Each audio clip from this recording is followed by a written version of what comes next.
Where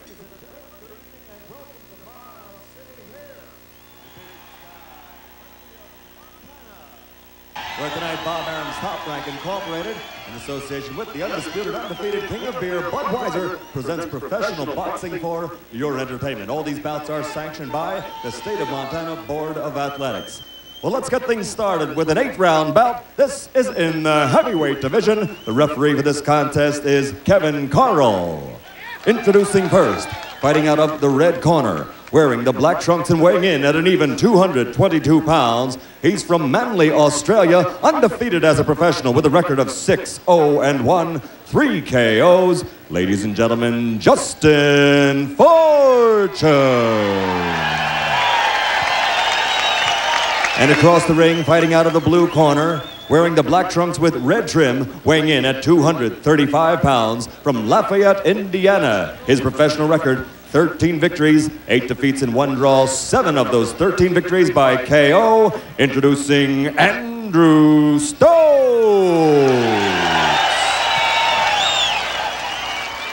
All right, Dave, let's take a look then at the rules here in the state of Montana. A little bit different.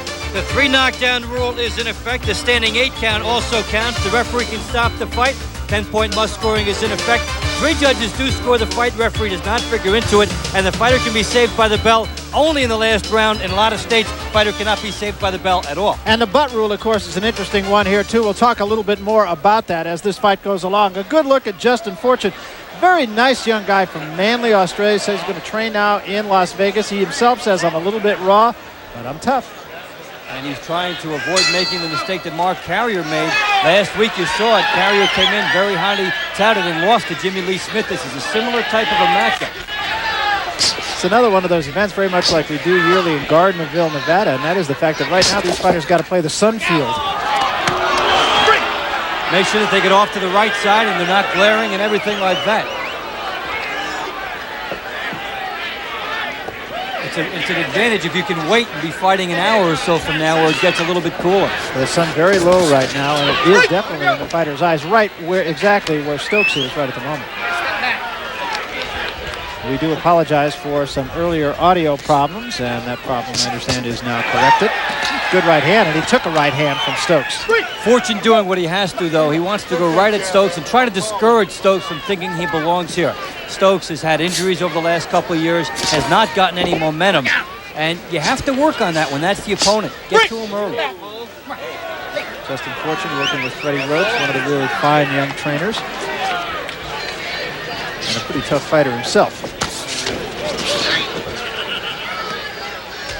And you talk about the aggression of Justin Fortune. He was down in his last fight, got up and won the following round on a disqualification because there are no TKOs where he was fighting. Yeah, he just said he got careless, and he got hit with a good punch and went down. And that's something that happens to a young fighter. Stokes trying to stay in there and brawl with Fortune. Whether or not that's a good idea, I don't know. But Stokes says he's in the best shape he's been in a long time. He's running out of hurrahs. Yeah, at 33 years old, he needs a big miracle, otherwise he'll just be pretty much pushing leather. Now the uppercut is there for Stokes. He should try to take advantage of that. We're also going to see Fortune trying to throw left hooks. He likes to throw it and compares himself to a Mike Tyson that way. He's short enough to get that comparison. Of course, the power is a little bit different. Actually, it was his trainer's comparison, Freddie Roach's comparison. He looked a little reluctant to accept it too, didn't he? Said, I don't know that I'm quite ready to be compared to Mike Tyson. That was a nice lead right hand by Stokes. It was there because Fortune was caught trying to throw the left hook and he waited too long. Fortune says he wants to fight more. He's only had 2 fights this year. Maybe living in the United States, he might be able to. He said it's hard to find heavyweight opponents in Australia. He's got a good point. And there's not a lot of sparring there for him either. But one thing stays the same no matter where you train. The conditioning aspect is huge. You can run no matter where you are.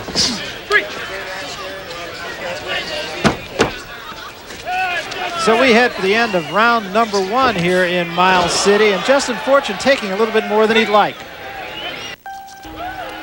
We start round number 2. Justin Andrews Fortune in the black trunks. Andrew Stokes, black trunks with the red trim. Well, while we have a second, Barry, welcome back. Thanks, pal. I saw the bicycle outside the hotel. I knew you were here. If I ever see another one. Mine had training wheels on it, though. Did you notice that? Yeah. Good job going, Justin. Numbers from the first round, as you can see, and Fortune really not getting there very much. Stokes did manage to get 13 punches in, but not a very high percentage. And Stokes doing a lot of tying up, as you see here, just trying to disrupt the rhythm.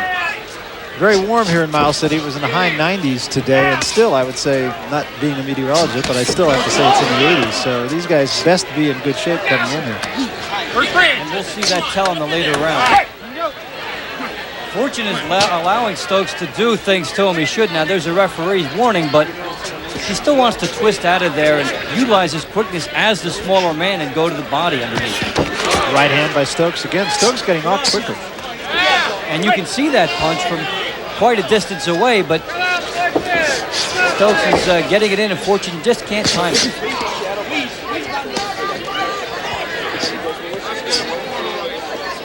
Justin Fortune's wife just arrived in Miles City today from Manly, Australia, and there's not a lot of non-stop flights from Manly to Miles City.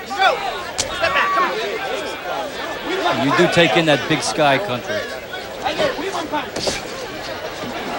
Fortune probably wishes right now he's about 6'3" instead of 5'9". This is a problem for him.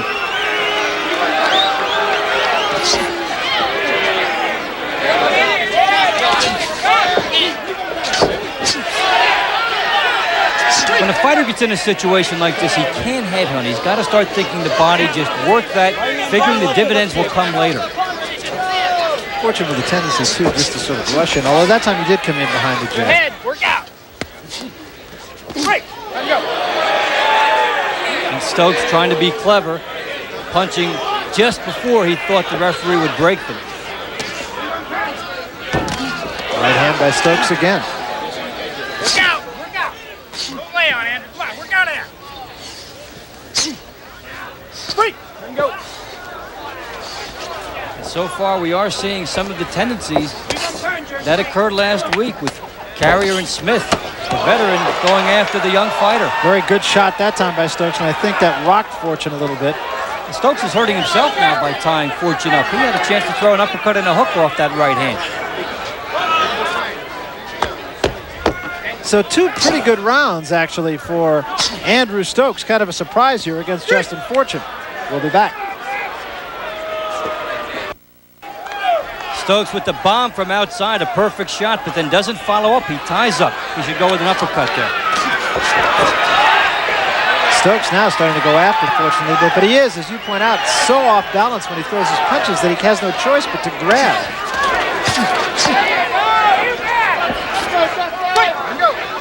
The numbers in the second round, but Fortune with only 9 punches in the fight so far. Lands, I should say. So. And a tremendous advantage there for Stokes, really pulling away and has all the savvy right here. He knows what he's doing, and Fortune does not.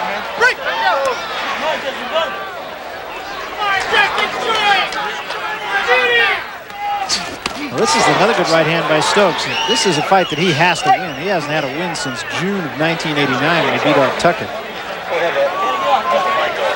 And stylistically, Stokes is having this fight handed to him. Look at the left hand of Fortune as he advances. He's wide open for that.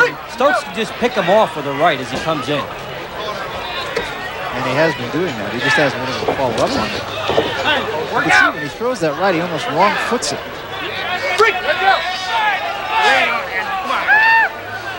So you gave the first round to Fortune. Seems like it will have no bearing now the way Stokes is tearing him apart. And of course, Stokes came back big last round. Come on, Justin. Get on him, get on him. Well, if the referee allows this kind of a style and pushing, they'll continue to do it this way.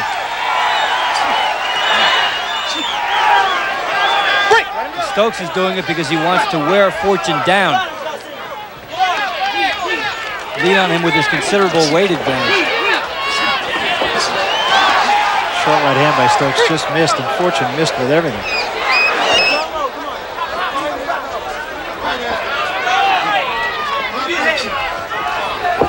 Well, if Freddie Roach wants Fortune to be like Mike Tyson, he better show a lot of head movement here and bob and weave to get inside because he's got a considerable reach disadvantage.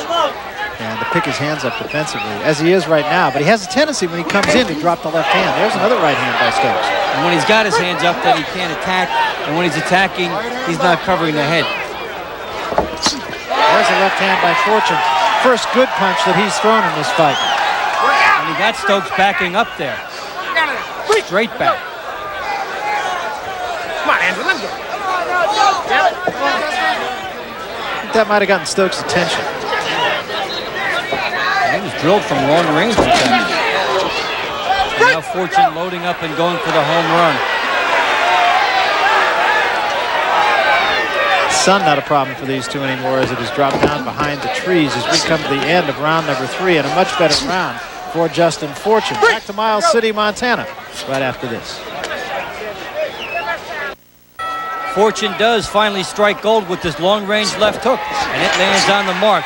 Let's look for more of that from him. Well, he goes right after Stokes to start this 4th round. Work out, hands free. Come on. Much better round, the 3rd for Justin Fortune. He came back toward the end of the round. In the 3rd round, not that great actually. He didn't throw as many punches, but his connect percentage was better. He actually landed almost as many punches as he had in the fight prior. And the deficit wasn't as big as it was in earlier rounds. Stokes has landed 49% of his power shots, only 13% of his jabs. This has been a wide open type fight because both fighters have sort of neglected their defense in order to try to land the one big shot. Here's a cut on Fortune. I can't quite tell until he turns around exactly where it is. Either above or below the eye. I think it's below the eye on the left side. Let him go. But the way these heads are coming together, it is on the left eye. Looks like a little bit above from that angle there. You know, they tie each other up, the heads come together. That can happen. Let him go. Come on. Andrew, you're resting. Doesn't appear to be a serious cut at all. In fact, it's mostly on the cheek. There is a little nick above the eye, too. Not directly coming down into the eye. He's fortunate there. Well, this one is not going to be pretty. Right hand by Fortune. This could come down to a conditioning fight now. Stokes starting to grab a little bit more. Fortune trying to make good use of the ropes there. And Stokes trying to smother him. Stokes has been warned several times, and it would not be surprising if he lost a point sometime during this fight for that tactic.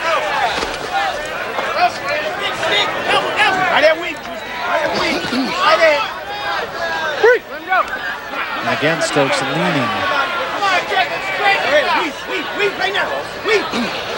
When Stokes misses over the top and then ties up, he takes away the uppercut of Fortune, and Fortune does get it in there. And now Fortune's starting to get at him.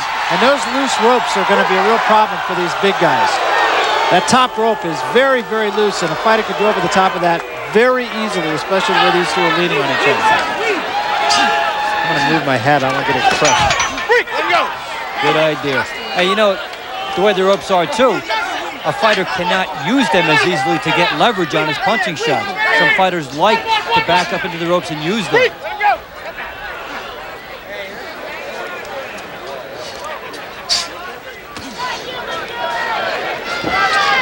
Keep moving. I think Stokes starting to get a little bit tired here. So we head for the end of round number 4, and Justin Fortune now starting to take things into his own hands. Yeah, here as Fortune goes on the attack. Stokes really sagging, and he wasn't hurt that much, and then he came into the spot and he got hit by another shot that he should not have been hit by because he rolled into the path of another shot. That top rope really could be a problem. Good left hand by Fortune to start this round. If the rope was tight the way it should be, when Stokes was hit, he would have bound a little bit more off to the side instead of coming right back in front of Fortune the way he did, and that's why he got hit with the second shot. Through the first 4 rounds, neither guy really putting up what you call impressive numbers. Stokes had the big early lead, and Fortune has been coming on, and there's the total there. That's why they're happy they break it down round by round. Good uppercut by Stokes. That was the only punch that got there, though, in that flurry. Well, Stokes may be the first fighter to get his second win. Yeah, it did look like he was tiring at the end of the last round, but Right now, he's the busier of the two. He's been the busier of the two throughout the fight. He's unloading with a little bit of the vitality that we saw in the earlier rounds. Combination punching has been rare here. Still to come, of course, our main event. Todd Foster, Jeff Mayweather. Foster, the favorite son of the state of Montana, let alone the city of Miles City, where we are tonight. Capacity crowd here in what is really a high school baseball field and football field. High school baseball team, the Miles City Mavericks, headed for the state championships in Helena. They leave tomorrow.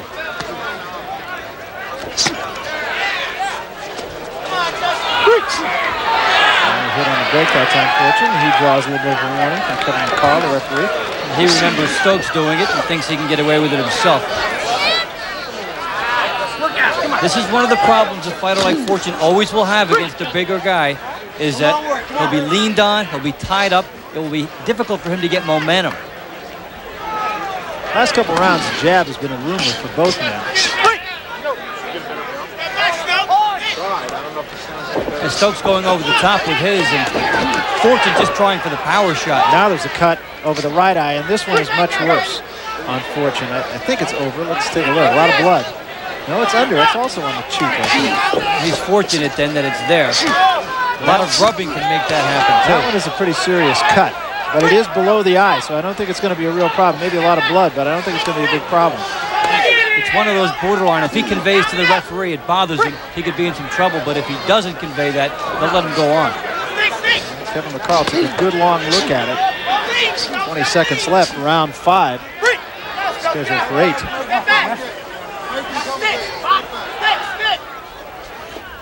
There you go. Walking right into a right hand by Stokes, good fortune. They'll have some work to do on that cut, though. Miguel Diaz in the corner. Very able.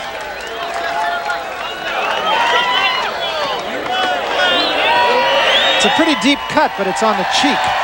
But it is a deep cut. We weren't so sure in the beginning. Don't move your head, please. You're gonna throw more punches, okay? You're breaking in and letting this guy smother you, okay? All right? Yeah. When you break off, you gotta let your punches go, okay? I'm trying, friend. All right. Keep trying. You gotta let them go. Combination, all right? You gotta let more punches go, Justin. He was already cut, but that right hand just aggravated the situation worse. And Stokes landing it, then covering up. Here's Stokes. He waits, lands a perfect shot. Probably his best punch of the fight, and then grabs. Now he had a big advantage there. He didn't take it.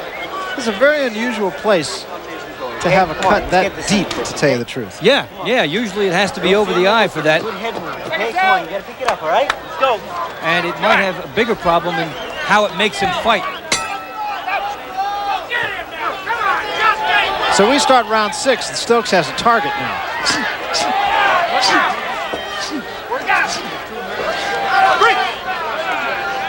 And Fortune has to go around without that cut being open to give his corner a chance to make it work. And with this style, it may not be easy for him to do that. That's exactly right. Cody Roach telling him a lot of head movement. You know, in a tight fight, second half of the fight, how can you give a round back? You make an awfully good point, though. Oftentimes, it will take 2 or 3 rounds to really get a cut stopped. And they did manage to stop the bleeding, and it's just now starting again here. And we've got a momentary timeout for a glove repair. Pete Susan's up to repair the glove of Andrew Stokes. And that cut already opened by Fortune. We're barely into the following round. They will not be able to keep that cut at bay during the rounds. It will flow freely on its own, even without treatment.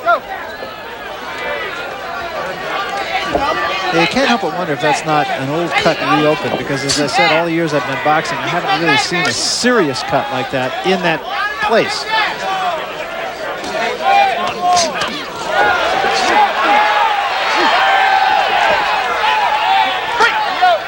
Now if you're Fortune, you think about headhunting a little bit. And if you're Stokes, you think about, you want to brawl. That was a right hand by Stokes. Timed that pretty well. But he sure doesn't set down on his punches. No, he throws really fall-away punches. Really waits for Fortune to make the mistake before he throws a shot of his own. But if he can make that split-second transition sit down, he would be a lot more powerful. And there's the holding again. They probably should take a point at some time from him. They're being liberal, but it's a deliberate hold by Stokes. And I guess the biggest question you have to ask is why? Why would you want to do that at this juncture? He's working against himself. I think it's just habit. Put it downstairs. Break. Let him feel it downstairs a little bit, baby. Go. Get that right hand down there. Leave her back. Don't be asleep. There you go. Again, a combination by Stokes drives Fortune into the ropes again. He did something a little different there. He squared up and got some speed on his shots. Fortune looks tired. He cannot get his arms up for defense. He's reacting now rather than being aggressive and instinctive. But to belabor the point we made, Stokes either throws punches going forward or going backward. He rarely just sets down and throws a good hard punch. See, even there, he's lunging forward. It explains something about his record. I mean, they can tell him that, but they can't make him do that. That cut has not opened appreciably.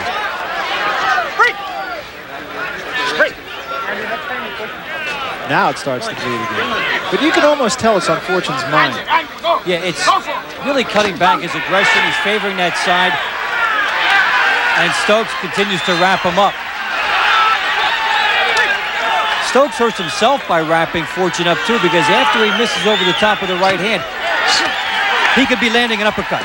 Fortune got there with a left hand and a right hand behind it, but it didn't appear to hurt Stokes. We come to the end of the 6th round, scheduled for 8. We'll be back. When Fortune does get some punching room, he does take the most of it there. That's a good right hand. So we start the 7th round, and Fortune's in a battle here. And you might say the same for Stokes. Yeah, but Stokes is always in a battle, and Fortune probably didn't think he'd be in this kind of a battle. Now, in fact, you know, you don't like to say something like this, because we take a look at the numbers through 6 rounds, and it's pretty indisputable that Stokes has the lead in this fight. Of course, the judges, we remind you, don't have the ability to look at our punch profile as we do. What I was going to say is Stokes seems to fight like a guy who's used to being in there to survive. Yeah, he's got the sparring partner's mentality, and he's finally going to lose that point we talked about. That's an important point. I really believe that could be an important point in this fight. Numerically and psychologically, because now look at Fortune. The crowd is with him now. He's been given a pick-me-up. And now that cut starts to bleed quite a lot again. And it doesn't even bother him now.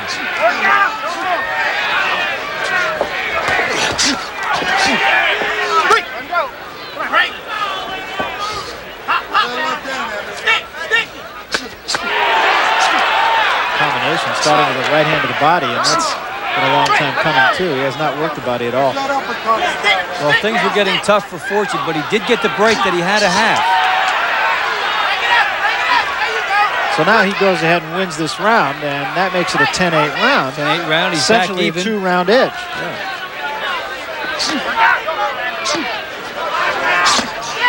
And he's the younger fighter, and if a fight is even after 7 rounds, he should be able to dig down more and get it. He may not, but he should be able to.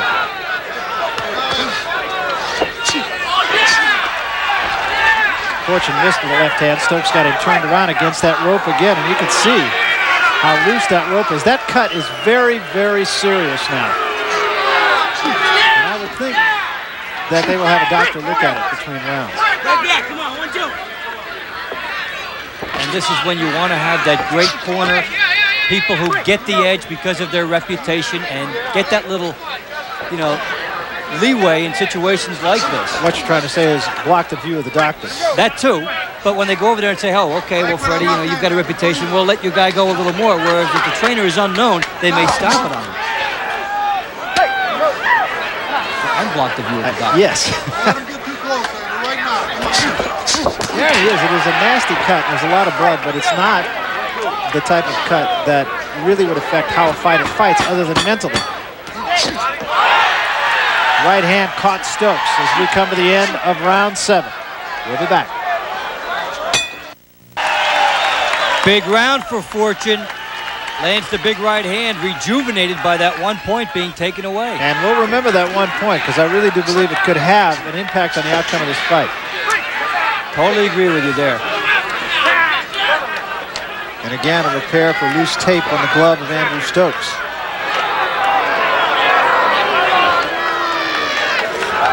Pete Susans in the corner of Andrew Stokes. Miguel Diaz in the corner of Justin Fortune. There's a few years of experience in the sport. Pete Susans doing all that road work with Harold Brazier through the years, driving from Indianapolis area to Atlantic City. Fortune with a good combination that time. Started with a right hand up over the top, came back with a left hook. In the 7th round, you can see Fortune really picking it up. That was one of his points right there, and the other one by the referee. Critical round for him. And I should point out, too, there was no doctor coming to the ring to look at the cut on Fortune's face. Folks are tough up here. We knew they wouldn't stop. Absolutely. It's just a flesh wound. And of course, too, under the eye, a big factor. No matter how much of a nuisance it is, it was not fight threatening. And again, Stokes not only getting the crowd against him and the referee against him, but hurting himself because he's taking himself away from an uppercut. And it's been happening the whole fight. And he's toying with losing another point, which he cannot afford to do. Now, I've got that even actually going into this ring here. Okay, so duly noted.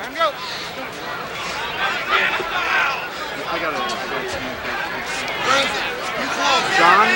Weave. Great. Weave on ground, Justin. Come on, let's go.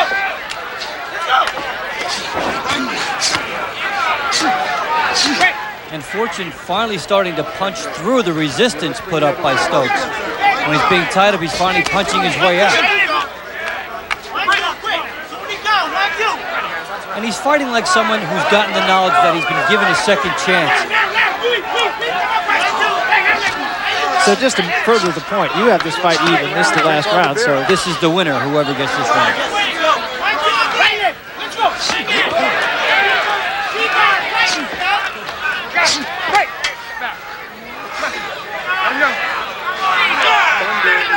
And again, you can't emphasize enough that Stokes is losing this fight more than Fortune is winning it, if that's the way it goes. Yeah, stylistically, this fight has been set up for him. The opponent coming straight forward just the way he likes. But now he's tired, and Fortune is coming right in on him and landing the body shots that weren't there earlier.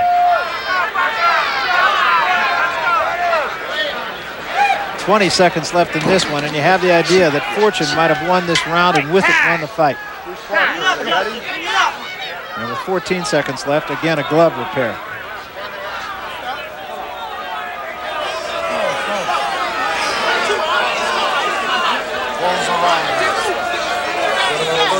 There's a look at that cut, and it is a pretty nasty looking cut, as you see, and it's bigger now than it was when it happened. And it can become ugly just having an elbow rubbed into it, having a glove rubbed into it, or of course a shot. Boy, Stokes walked right into a right hand by Fortune. I mean right into it. He wants to leave a punctuation mark. And so this one is over. Might not have been pretty in any respect. And it is still a learning process for Justin Fortune. Stokes won the early rounds. Fortune came back. And a big 7th round was helpful to him. I think he won the 8th round as well and probably got the slight edge in this fight. But we'll see how the official scorecards view it. And you can see them still working on the cut on Justin Fortune's cheek. A reminder, next week we'll be down in Phoenix. Michael Carbajal fighting a non-title fight against Jorge Luis Roman of Mexico City. We'll be with you once again, 9 o'clock Eastern Time next Thursday night in Phoenix. He's been jobbed out of a couple of fights, and I have the feeling he's going to feel that way again. Very tight fight because Stokes had a number edge most of the time. Now, Fortune did close it. It was as much as 40 earlier in the fight. So it's a matter of how they saw the last rounds and how big the lead was before. It'll be interesting to hear this scoring as we await the decision in this 8-round fight. And I believe Michael Buffer is ready with that decision. Here's Michael. Ladies and gentlemen, we go to the scorecards. Lyle Brugman scores at about 76-75. Everett Crum scores at 77-73. And Joe Antonetti scores at 78-74 for the winner by unanimous decision. Still undefeated, Justin Fortune. Justin Fortune wins the fight on one judge's card just by a point as you had it, but winning it going away on a couple of other cards, and Andrew Stokes stands in shock, as you might have expected. Fortune wins it. He's still undefeated, and we'll be back.